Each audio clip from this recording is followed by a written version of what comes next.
Making and welcome to part 8 of my Let's Play of Fire Emblem Path of Radiance. When last we left, Ike's father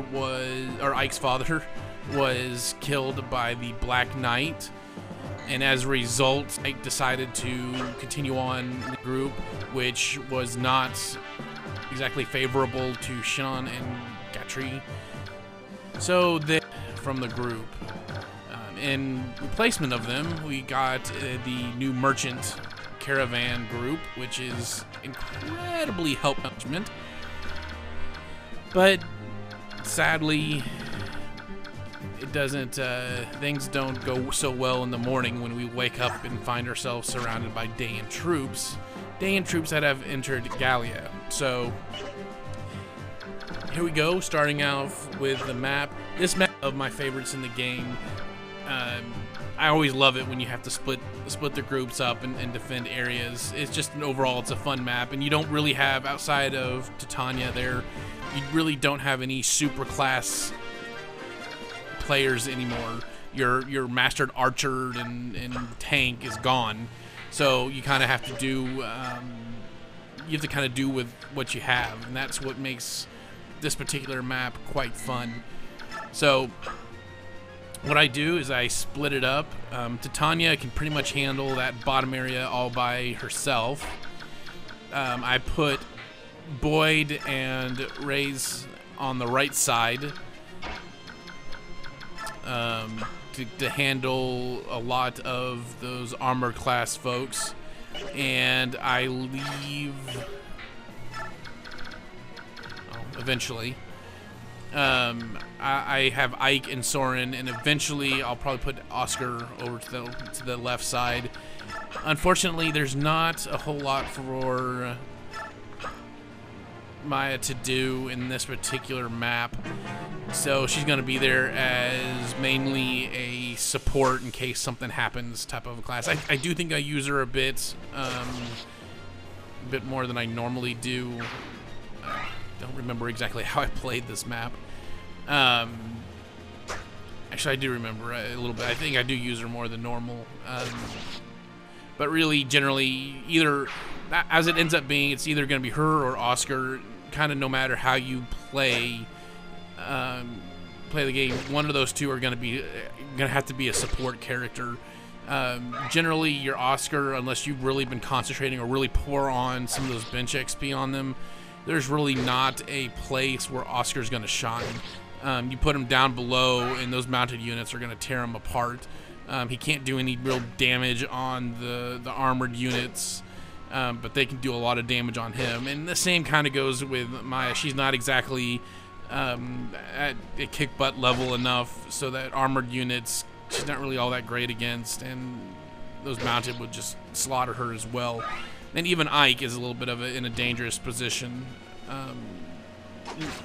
because there's really not a safe or a known safe place where you can put him as well. So that's what makes this map kind of definitely a little bit more entertaining than your normal deal. And we get a first look at the longbows here, which can shoot from 2 distances away, which is annoying.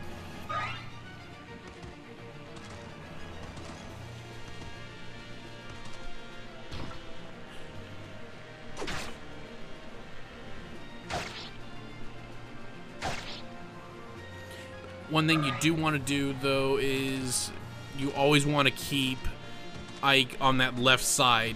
Like I said before, he's not really good against armored, and those knights below are going to tear him apart. So even if you wanted to go somewhere else, that's probably going to be the easiest direction for Ike to go, and that's your goal for this map. You're going to want him to go on that left side, as we will see here in a little bit. You will also see that I will be kind of doing my typical heal and defense with Boyd and Ray's. Basically, I know Boyd is not a... he's not an invincible unit quite yet. He will be eventually, but not quite yet, so I don't attack with him generally in this map. Kind of go by what I normally was doing in the previous maps that were like this. I'm pretty sure that this is not a mist, the fog setting is not. It's not an option on the higher difficulty. I could be wrong, but I'm pretty sure it's not. And the rain effect really doesn't do a whole lot. I mean, it's a nice effect and all, but I don't think it really affects any of the players. I think it's kind of like a mood thing, more than anything else.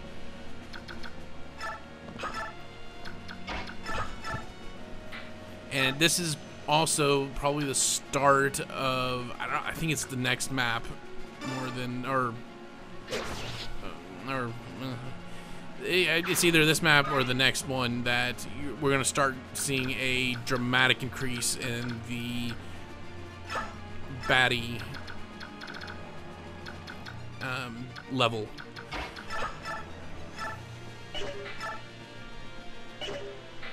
So it's a good time to dust off Titania if you've been kind of ignoring her kills and let her do her thing.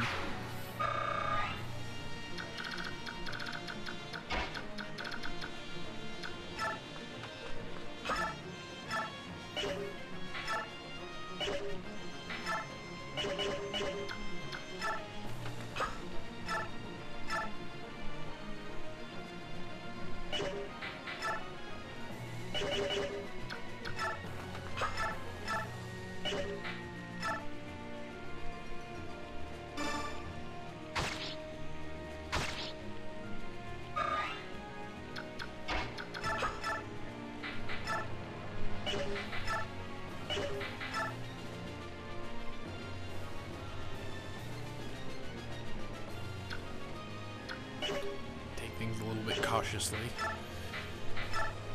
You can't be unless it's on the easy mode, you really can't be a gun-ho rush them type of a player with this map. Unlike the flight map when we were escaping our fort, killing the main boss really isn't that vital. You saw a moment ago when I was scanning over them that the only thing he's going to drop is your band, which, again, if you're not on fixed mode, it is beneficial to have, though it's not as important as the weapon or item, or whatever it was that we got from the other mob. You do get a different cutscene if you do beat him, which is really not overly that important. But your only real goal is to survive a certain amount of turns.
Now, for the reason that you want Ike to be on that left side is, although she doesn't appear to be an assist, we get another follower called Anna or something like that.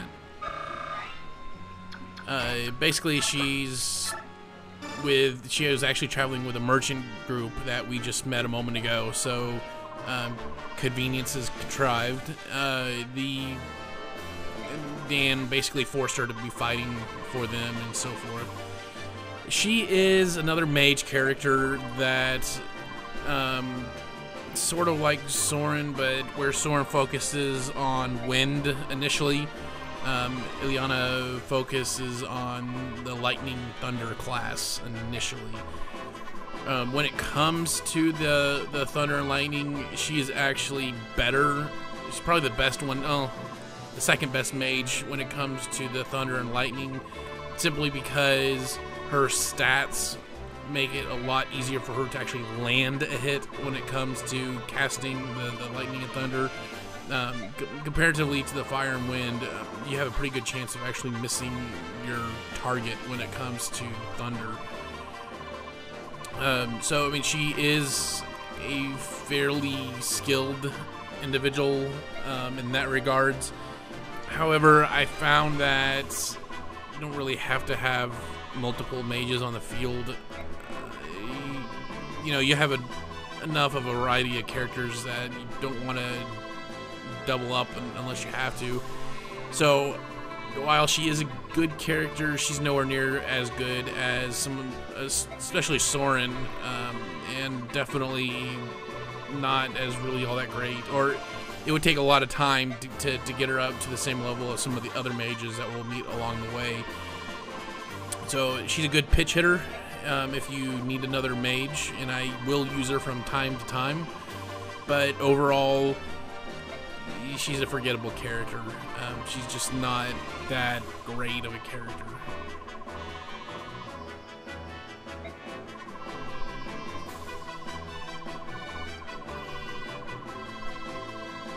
But you have to be careful on this map too, because she will, especially on the harder difficulty settings, if she's right next to you, she will cast and attack you, and she's a weakling, so pretty much anyone that she attacks, you know, your response will be to kill her, and you won't be able to bring her along with you. So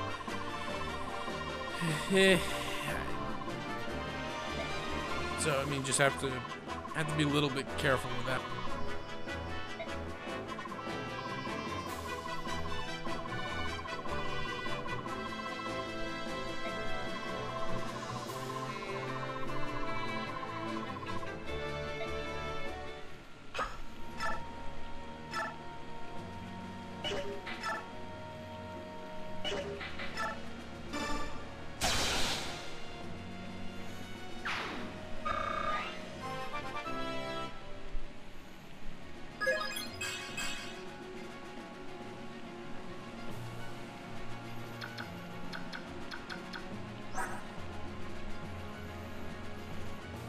Yeah, that 100% hit for the thunder. That, I don't know. I don't even know if Soren, you get that with him if you level that up, especially with the Elf Thunder and Bolt and some of the higher level spells. I'm just not sure that you're gonna get that with anyone else.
One thing I have to be cautious here with Boyd is that mage user. His resistance to magic isn't exactly high quite yet. 1. So that's really going to be the biggest threat. Even the sword users really aren't going to damage them too much. Same with the archers. But that magic user right there, he could do some pretty big damage to Boyd there.